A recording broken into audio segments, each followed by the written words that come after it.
everyone calls you a victim right after the fire. You can see it in the media reports, fire victims, right? Which I recoiled at that. I did not feel that I was a victim.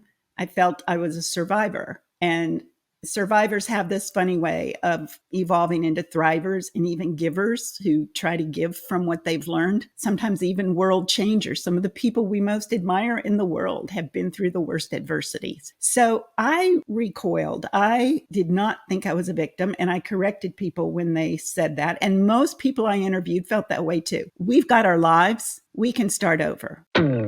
Welcome to Care More, Be Better, a podcast for people like you who care about the social impact of conscious companies and everyday heroes. Hear inspiring stories from those who put people and planet before profit and personal gain. You'll learn how you can make a difference, vote with your dollars, and get involved today. Here's your host, Corinna Bellizzi. Hello and welcome. Today's episode is going to be dedicated to every single person who has been impacted by floods, fires, earthquakes, and other natural disasters, some of which seem to be occurring ever more frequently as we all deal with the ravages of climate change and changing environment. For those of you that are in areas that are already seeing these sorts of changes, like in my native California, this episode is bound to strike a nerve, a chord within you.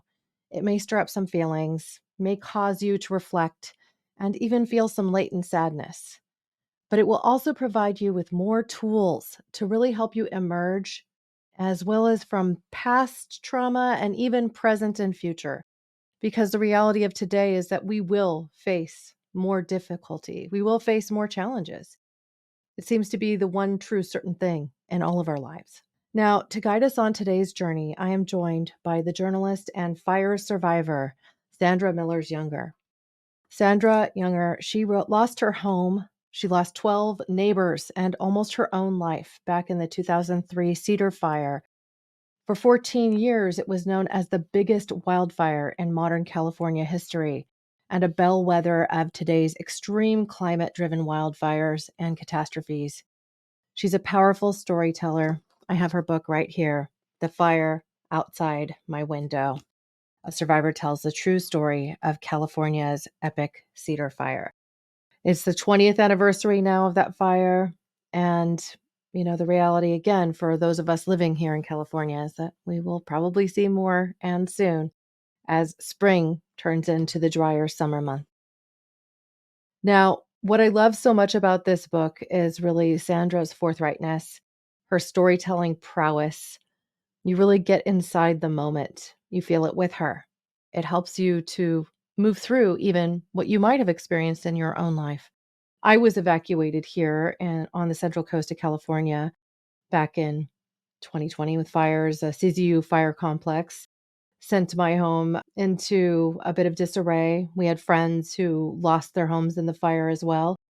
And if you may recall, having listened to this podcast before, we connected with Dr. Wallace J. Nichols about the fact that he lost his home in the Santa Cruz Mountains during that fire as well. He even wrote a book of his own, specifically guided for children who had experienced that trauma. Each of these experiences has the opportunity to bring us more tools and more resilience. And so I just want to welcome with a wholehearted round of applause Sandra Younger for all that she has done and really her willingness to put it all out there for all of us to learn with her. Sandra Younger, welcome to the show. Thank you, Corinna. It's such a privilege to be here. I appreciate it. Now, I wanted to start today's conversation with a telling of your narrow escape from the Cedar Fire. Then we'll go on to discuss more about fear, regret, reclaiming feelings of safety when you may feel unsafe, and ultimately building that resilience back. So by the end of today's journey, I hope that together we can share how some of this experience has shaped and molded these lessons into something that we can all implement into our lives. So, as that gifted storyteller that you are, let's start with that fire story. No pressure there, huh? Fortunately, it is a dramatic story in and of itself. It begins about a little over 20 years ago now, when my husband and I found ourselves to be empty nesters. And we had been living in the suburbs of the city of San Diego for some time. And we thought, why not move out to the country? We love nature, we love wildlife. So we found this beautiful house on the side of a mountain in a stunning place called Wildcat Canyon. We're about 30 minutes east of downtown San Diego. So we bought this house and we loved it. We could hardly believe it. We were pinching each other. Do we really live here? We loved the beauty of the mountains all around us, the wildlife, hawks and ravens and bunnies, sometimes a rattlesnake. One day on my way to work, a bobcat jumped out right in front of my car and headed off down the road. And I thought, a real wildcat in Wildcat Canyon. What could be more amazing than this?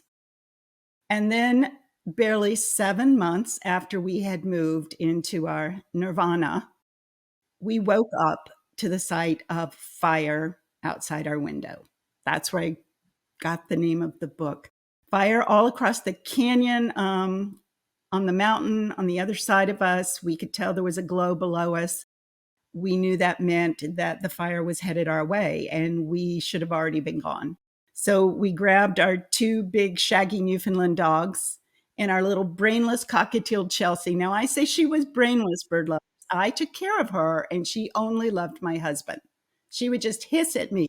So we grabbed Chelsea in her little traveling cage and we jumped into the closest car, which happened to be my little Acura sports coupe. It could not have been Bob's big Suburban. That would have made more sense because we couldn't find the keys to that. Okay, there's one lesson already, right, Corinna? This gets you So we feeling like that moment you need that go bag and everything to didn't, be yeah, ready. Right. I didn't have a go bag. Another lesson learned, right, that I now share with others. So we headed out. I was driving, and at first we were clear, and then we hit the smoke. Now, you need to know there's only one way out of from our home. It's down this precipitous road, just this little sliver of asphalt cut into the side of the mountain that leads out to the main road out. That was it. That was the only way. And just as we got to the most treacherous part of this road, we hit the smoke and I could not see anything. You know how it is when you're in an airplane and there are clouds outside and you can't see anything. That's the way it was. And I started screaming to my husband, I can't see the road. And he screamed back, well, just don't wreck the car. Don't drive off the cliff, right? A little frivolous, but yes, that's what he meant. Do not drive off the side of this mountain. And just at that moment, a little bit of magic happened, or some might say a little bit of providence. A bobcat jumped right to my headlight and dashed off down the road. And something in me knew that wildcat was on the road I couldn't see, and something in me knew to follow him or her.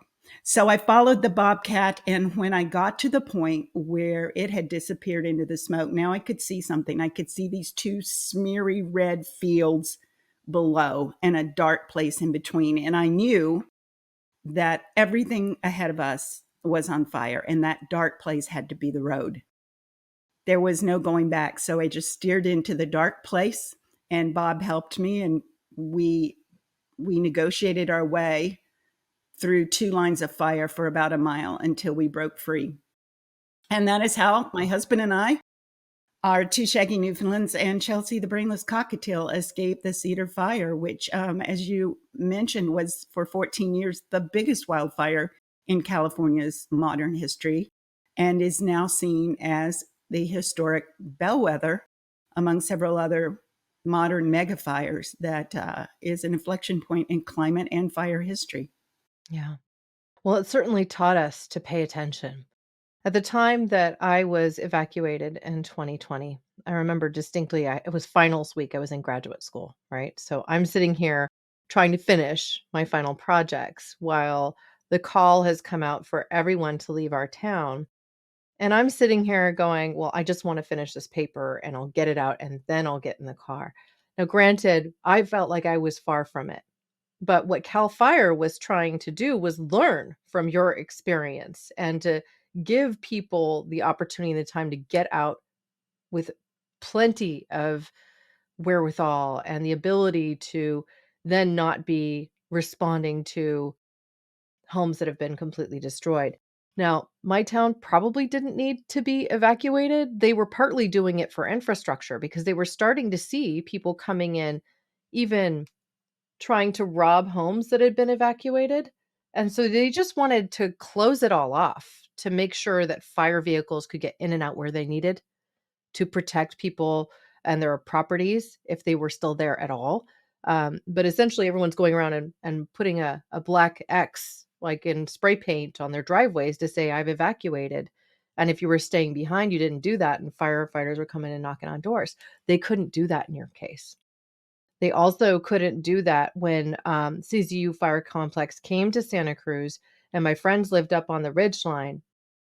They had chickens and animals and all this stuff on their property, and they were like, oh crap, the mountain's on fire. We got to go. And much like your story, they had one road in and one road out to their property because that's how the Santa Cruz Mountains really are when you get into these ravines and such. There's only one way in and out. And so it has created, I think, for us in this local community, a sense of terror even about lightning strikes. Now, this comes at a moment just a couple days after we've had a recent lightning storm come through.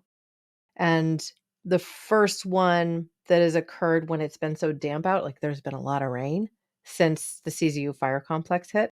And I still got into that moment of panic, that moment of, oh crap, like, you know, the lightning has come again.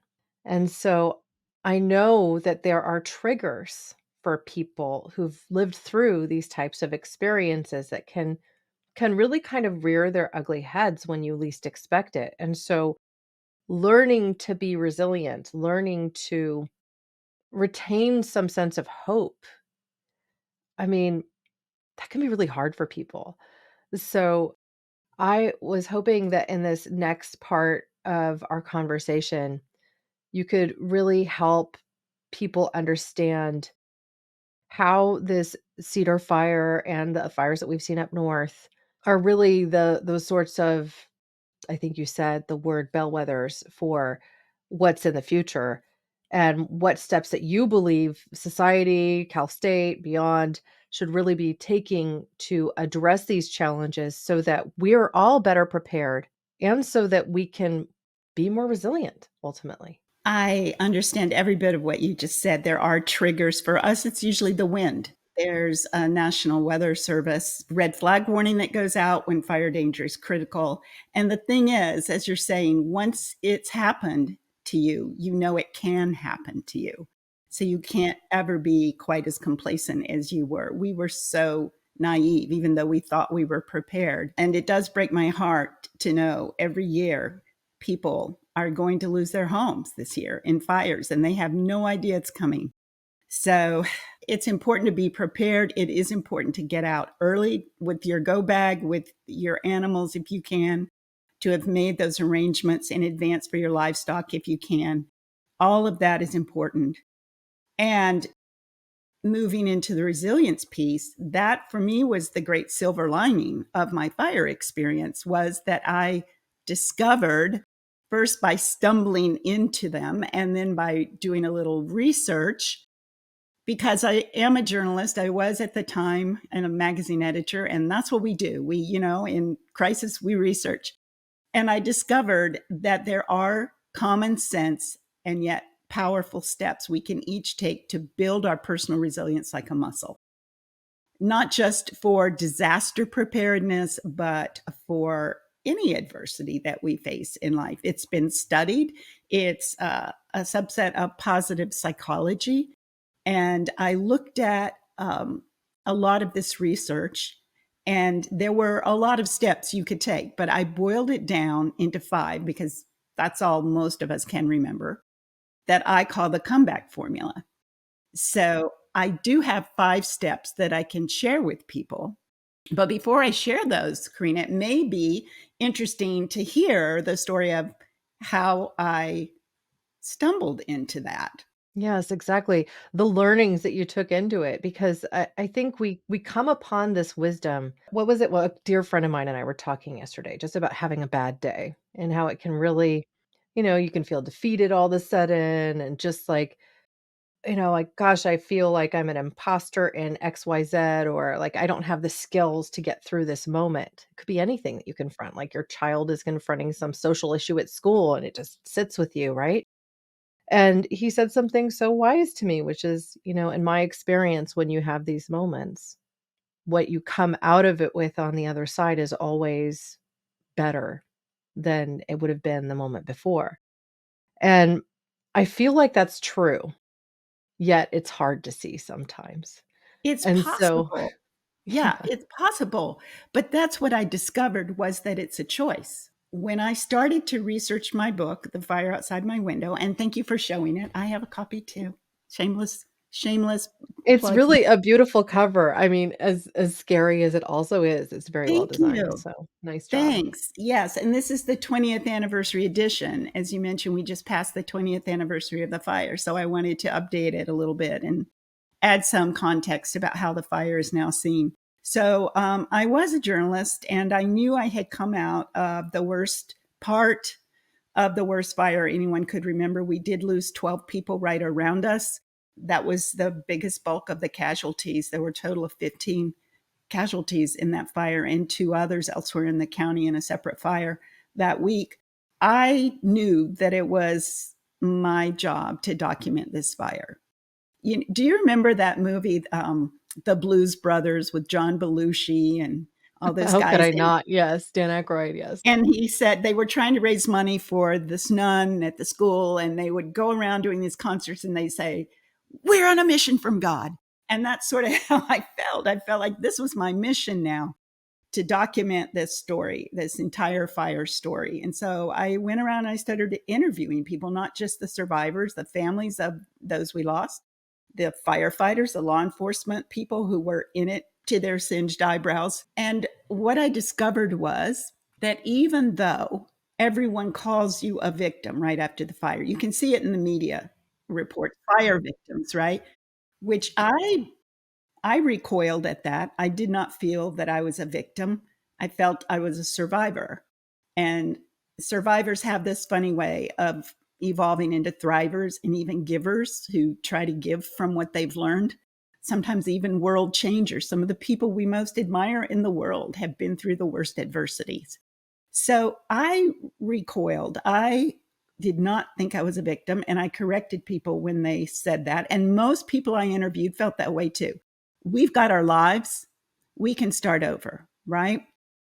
However, I did meet a smaller number of people who seemed to attach to that victim label and were even a little bit proud, it seemed, to present themselves as victims of the fire. And the funny thing, Corinna, was it did not seem to matter how much they had lost in the fire. For example, I talked with two different families who had each lost three members of their family.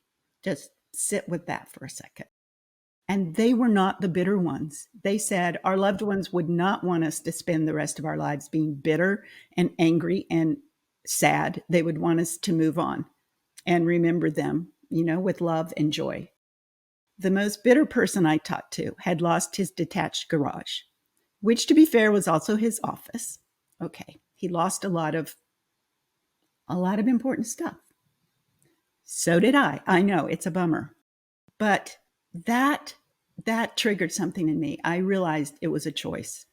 And the great Austrian psychiatrist Viktor Frankl also had learned that. He was caught up in the Holocaust and lost his entire family and was imprisoned for years in the worst of the Nazi death camps. And he came out of that and wrote this beautiful book called Man's Search for Meaning. Do you? Isn't it wonderful? It's so tiny.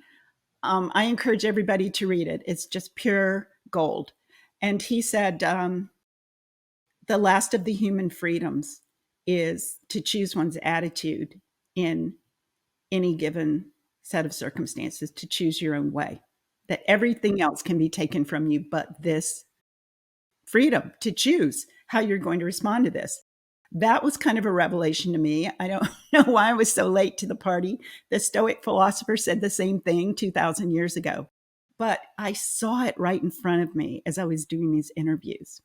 And that's how I stumbled upon this whole body of resilience research. I thought, wow, I cannot compare myself in my experience in my loss to Viktor Frankl in any way, but I still resonate with this. Maybe that means there are common steps you can take to come back from disaster, no matter what the disaster is. And that's what led to my research and these 5 principles that I now share with other people as the comeback formula.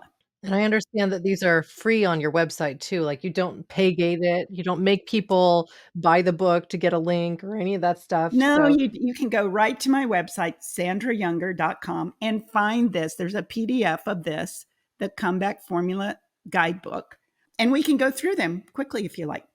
yes, let's do that. Now, I actually, I read over it, but I have to say some of it felt like common sense. But again, in these moments of defeatist, I don't know if it's I think it's a survival mechanism more than anything. When we get into this negativity loop, we're trying to actually learn from something so we don't repeat it. But this is an external force that you can't control. And so, with something like a fire, you can't control that took your home.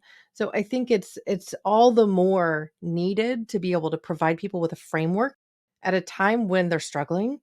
So I just love it. So yes, let's start with number one. First things first.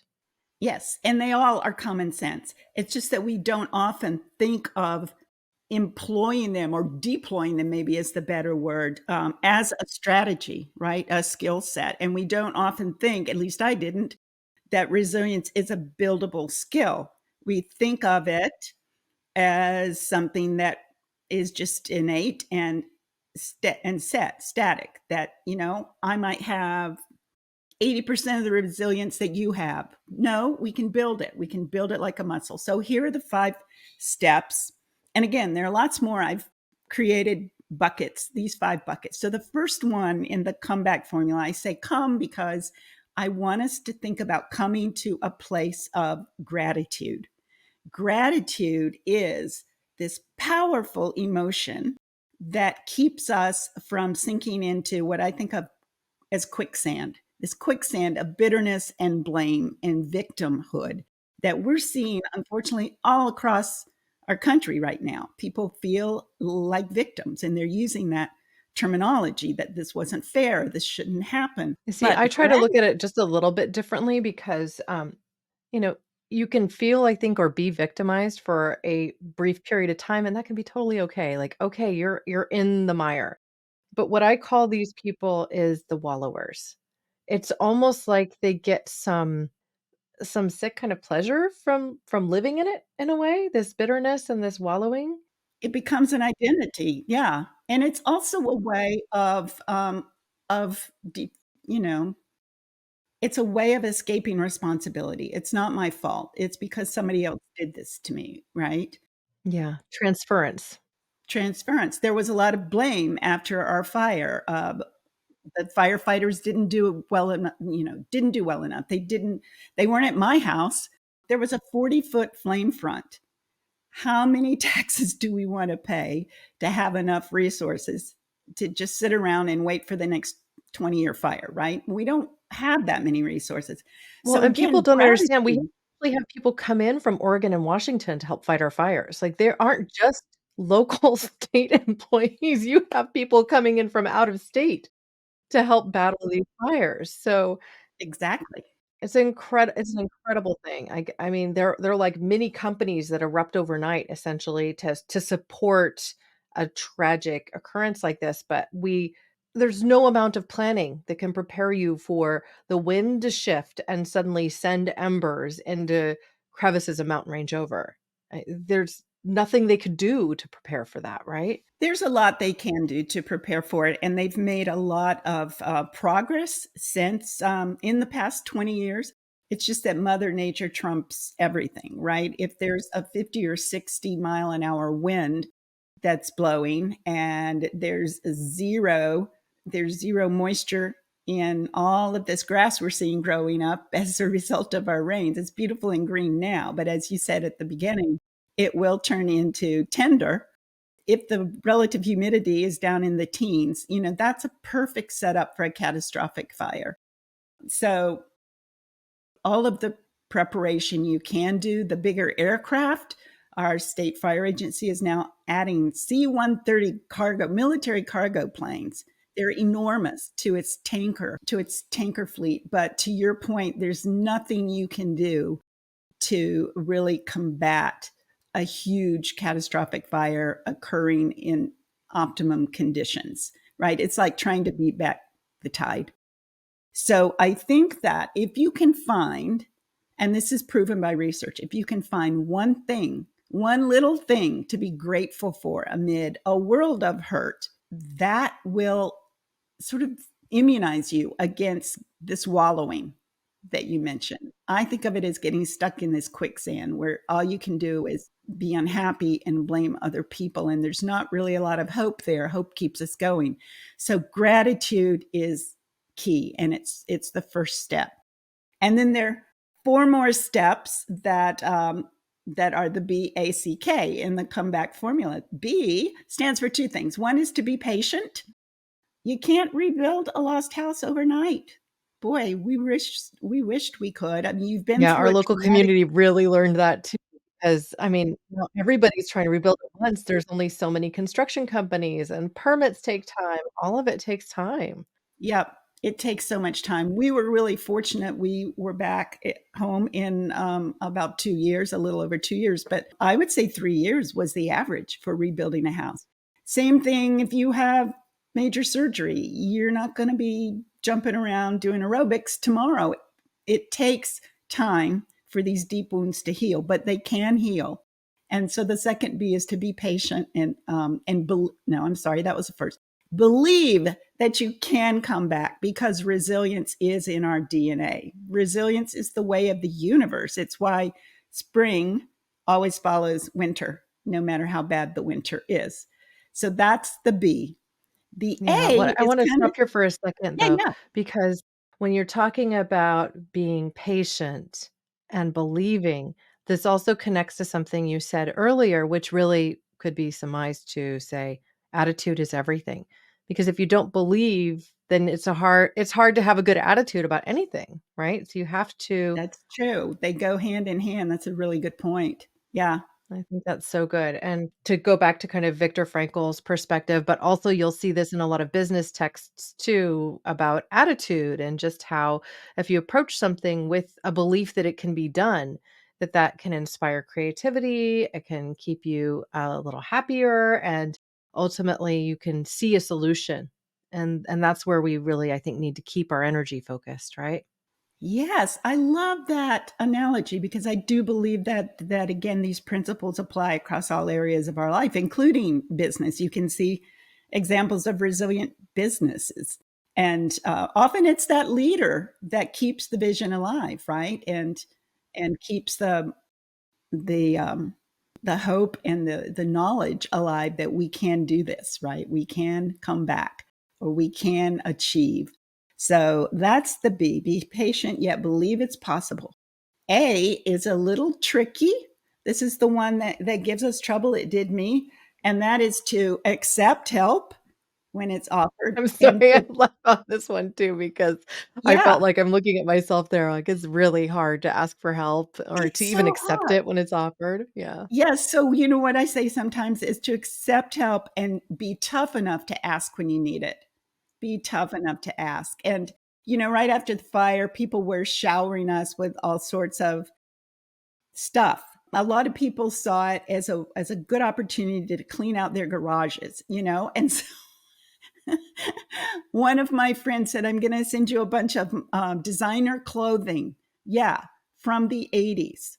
I mean, a purple velour tracksuit, Corinna, The with shoulder pads, the right shoulder there. pads that they must have stolen from the Green Bay Packers. So Yeah. I was having a hard time with this. It's just like, no, we're okay. We've got insurance.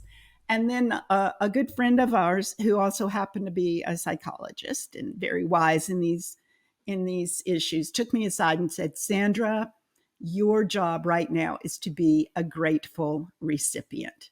That's your job. You may not need all this help. You may need more than you think, but these people are all traumatized by what's happened to the community too. Let them, it's that whole, again, another movie line, help me help you, right? Let me help you.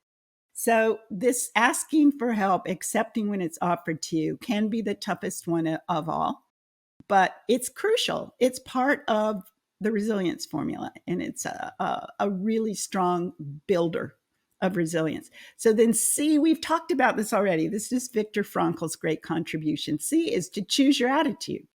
Because I'm a storyteller, like to say, choose your story. You can be a victim if you want to be, or you can be a survivor and someday a thriver and a giver, and maybe even changing some things that came alive in your acknowledgement because of your experience. So choosing your story is key. And the last one is to keep moving forward. The K is keep moving forward. Just baby steps will get you there, and celebrating these baby steps as you make progress in coming back from whatever it was, a disaster, an illness, a setback, a relationship breakup, anything. Just keep moving forward. And that is the comeback formula. A lot of these things include other pieces that are equally important. For example, accepting help, asking when you need it. In my mind, that includes this whole area of connection, social connection, and reconnecting with family and friends, and realizing that we are social creatures. We're not loners, and we need the help of others at times like this. Yeah. I mean, I completely agree. Yeah, that is not being wimpy. That is being wise to look for that connection. It's also an aspect of faith for many people to ask for help. So that is my comeback formula. Yeah. I think you could apply this broadly to even times like we face with the pandemic hitting all of us and the traumas that erupted from that. I mean, this podcast, in a way, was my response to being so isolated in the midst of the COVID pandemic. And as an extrovert who really enjoys meeting and connecting with new people, I was suddenly within the walls of my home, not only for work, because I work from home, but then all of your social avenues kind of just dissolved because we were encouraged to keep this distance from people. I'm a hugger. I really don't like not being able to reach out to someone I care about and give them a big hug and to show them gratitude and my physical presence as well. So it's like we have just been through an assault of these sorts of micro traumas and extended period traumas over the last few years. So there's ever more need for resilient tools to help us get through those moments and to connect and convene with one another and to have a language designed to help us through those moments too. So I really personally appreciate the simplicity of your 5 steps, and also at the same time, the complete transparent share of moments throughout your story is written. I found myself in the intro section where you're really describing getting out, really thinking about moments like your husband not being able to find his glasses, and thinking about how impactful a tragedy like this coming out of nowhere with that kind of speed could make older people or people who have poor vision, feel even more, like they're less able to get out of a moment like this or to feel more trapped. And so I think the story is kind of a cautionary tale even in that you came through as a survivor to what it takes to prepare ourselves. I mean, there's stories in here about, like, preparing your garden, essentially ensuring that you've got a defensible perimeter, which we're all told to do now if we have land, but many of us don't really have enough space around our homes before the next home is right there. And you're in So the trees too. So what do you do about that? So what do you do about that? I abut an open space preserve. We have oak trees on our property and a couple of Doug firs. If one of those Doug firs fell down in a fire and hit our fences that then came up to the home, I mean, well, that could happen, right? So we Or do what the we Doug can. firs could block the road, um, which is another reason to get out early. Sometimes people wait until it gets really scary and then they think it's going to be cool to take selfies with the fire behind them. No. Or that they're stubborn and don't wanna leave their home behind, and they're trying to say, "I'll defend it with my garden hose," and, Yes, I call those the garden hose heroes. They're on the roof with a garden hose and a 100-foot wall of flame is coming at them. And ahead of that wall of flame is a rolling bank of superheated gases at many thousands of degrees. Are you really going to survive that? You know, nothing you own is worth your life. So I recommend that people not try to be garden hose heroes. right. Well, it meant that, few people in the Paradise Fire survived by jumping into a neighbor's pool, and the flames literally went over them, but they survived.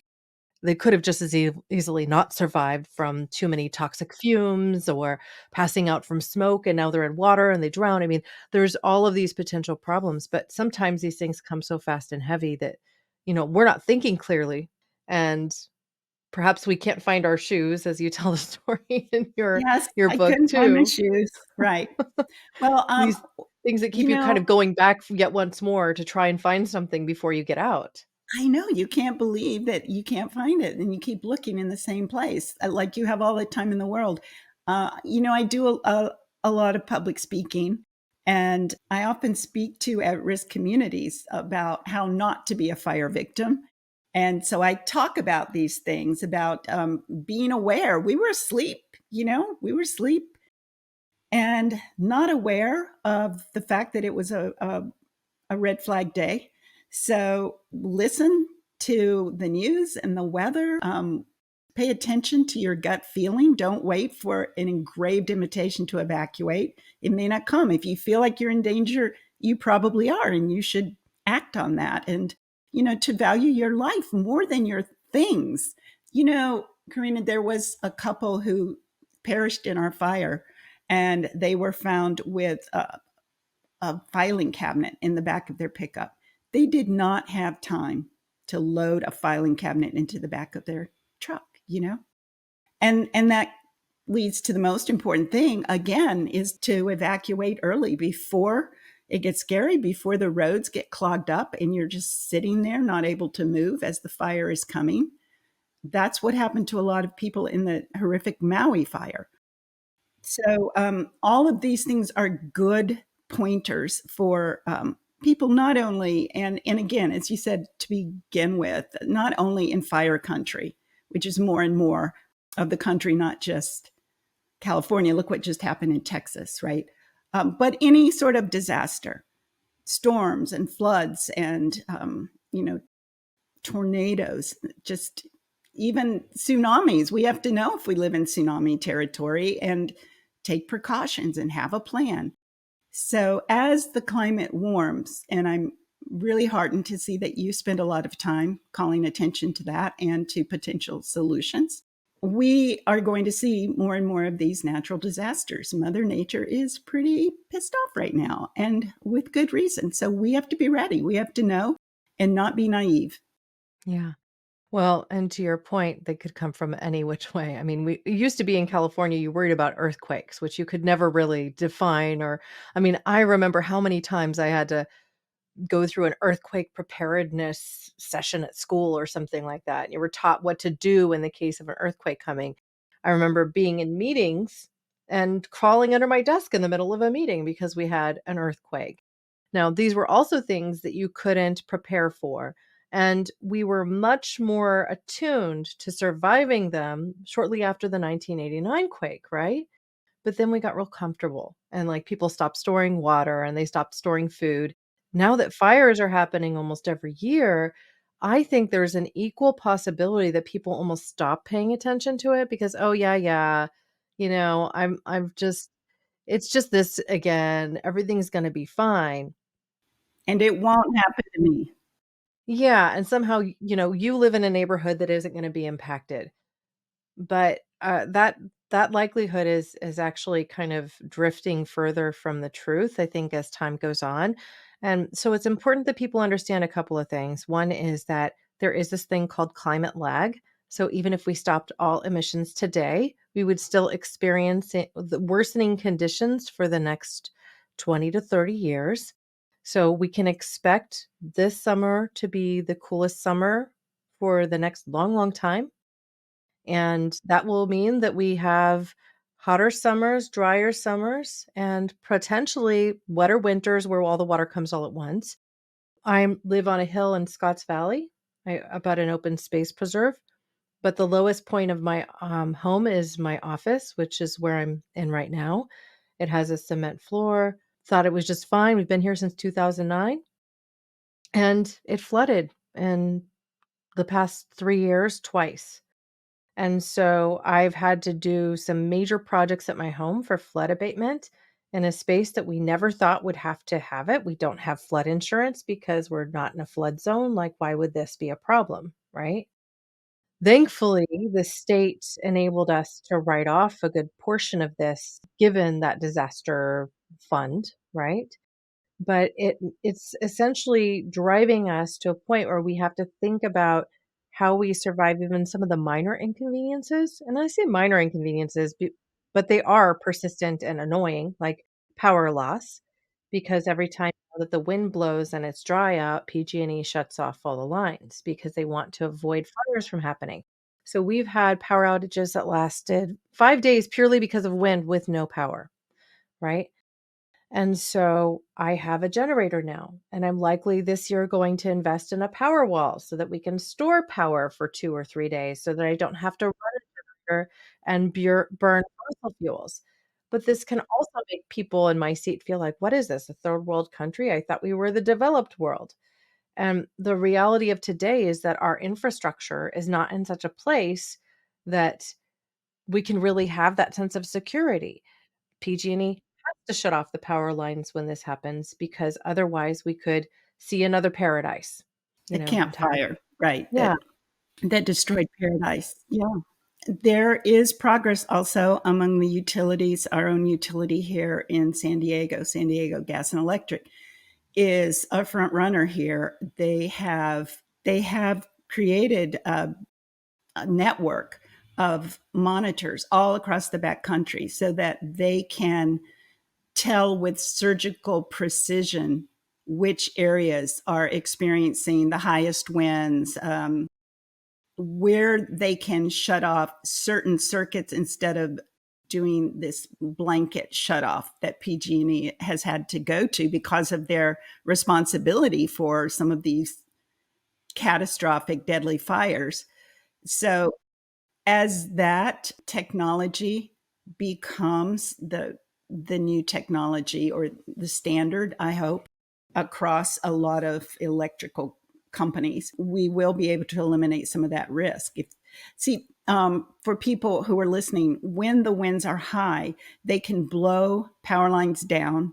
They can blow power lines together as they hang off the towers, and that creates a spark that arcs down to the ground and sets off these dry grasses. And again, the wind is blowing 50, 60 miles an hour. The horrific fire we just saw in Texas, they are saying in today's headlines, was probably started by electrical equipment, certainly was the reason for the Maui fire that actually eclipsed the campfire and that killed Paradise citizens in terms of casualties. So, yeah, we have gotten so smart as people.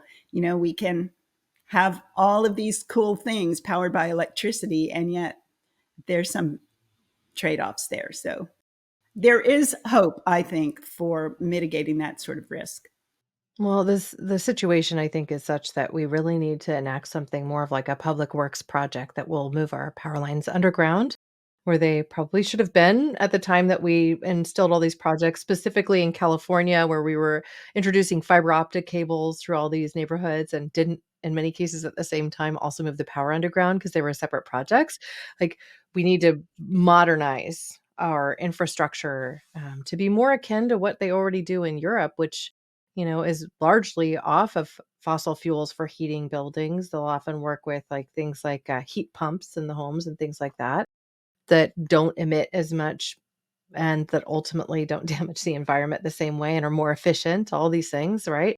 So we have a long way to come, but it's, almost where there's a will, there's a way. The will is there, but the financial power isn't It there. comes So, down to money, doesn't it? We don't wanna raise taxes. The corporations don't wanna lose profits. But as you point out, the solutions are out there, which to me counters despair. yeah. So I'm back to gratitude. I'm grateful that the solutions are out there. I'm grateful that there are so many people in places of agency and power to affect some of these changes. I've tried to do my part by reissuing this book and positioning it as it's now seen as one of the first of these climate-driven modern megafires.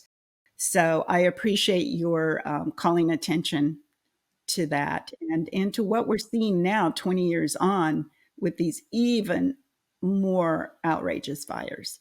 Well, I appreciate your work through and through. I can see why it's been selected even as a textbook in some cases, so people can get a better understanding of, the perils of climate change and the sorts of things that we need to understand and move through from even that psychological perspective. You mentioned before that you often speak, your keynote, things like this, and so I also see that you offer services from a business coaching perspective. I would love for you to talk a little bit about what you do beyond this work so that people that are interested in connecting with you just have a purview into how they might collaborate.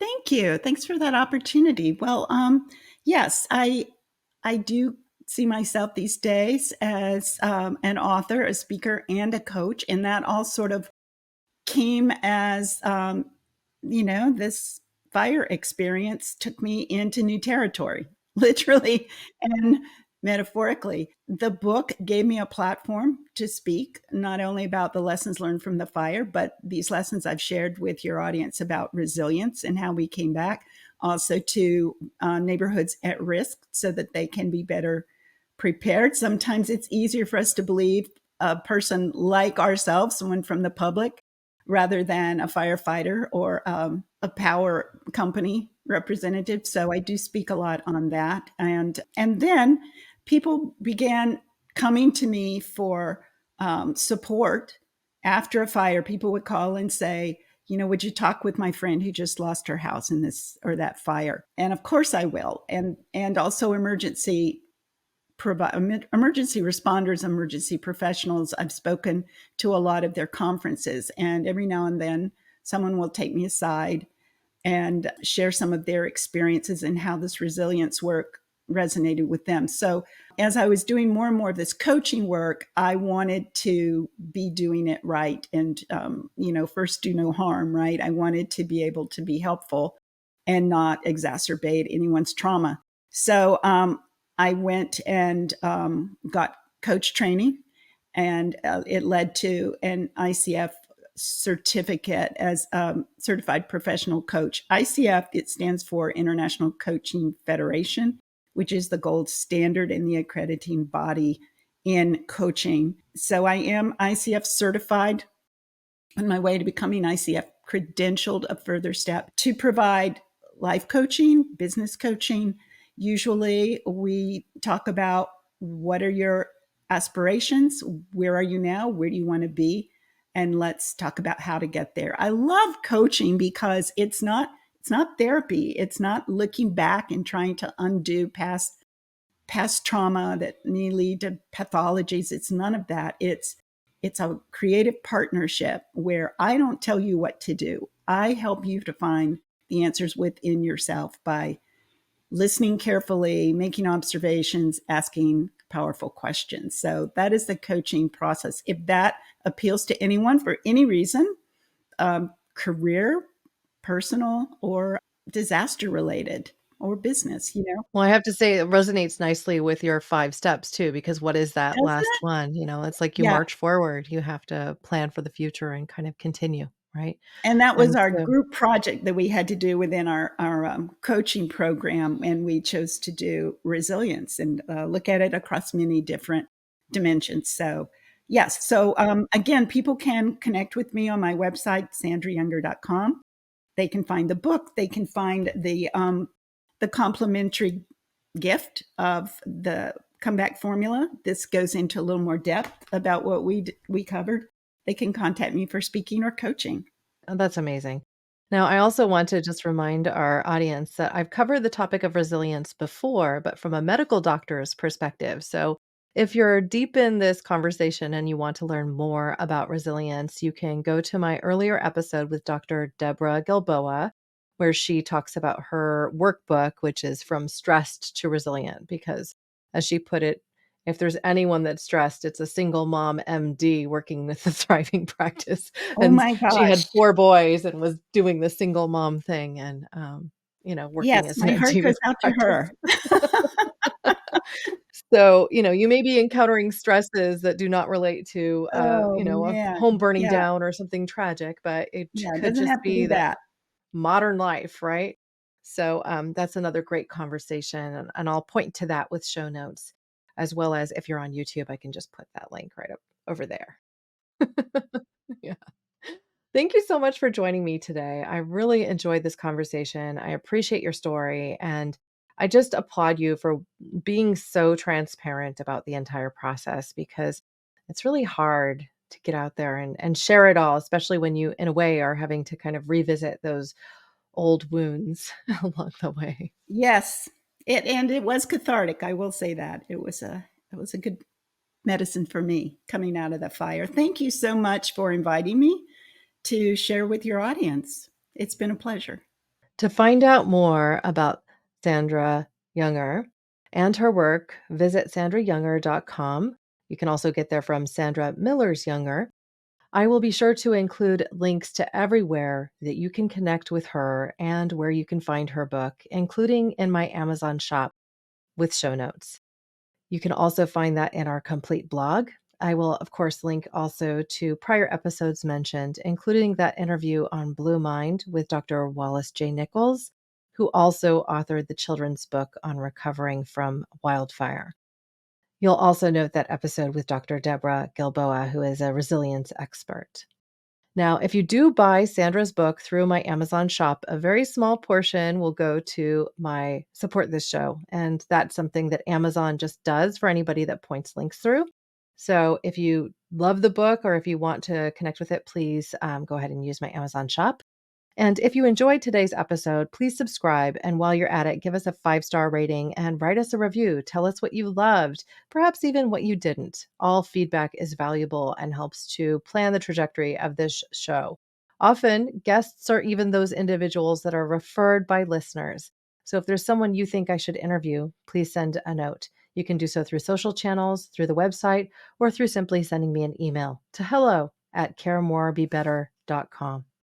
Now, thank you, listeners and watchers, now and always, for being a part of this pod and this community, because together we really can do so much more.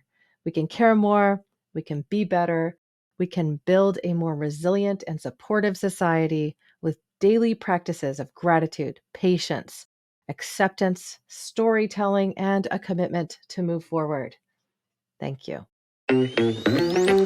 Thanks for listening to Care More, Be Better, a podcast for social good. To make sure you never miss an episode, subscribe, rate, and review wherever you listen to podcasts. And share with your friends to help us reach more people and spread more social good.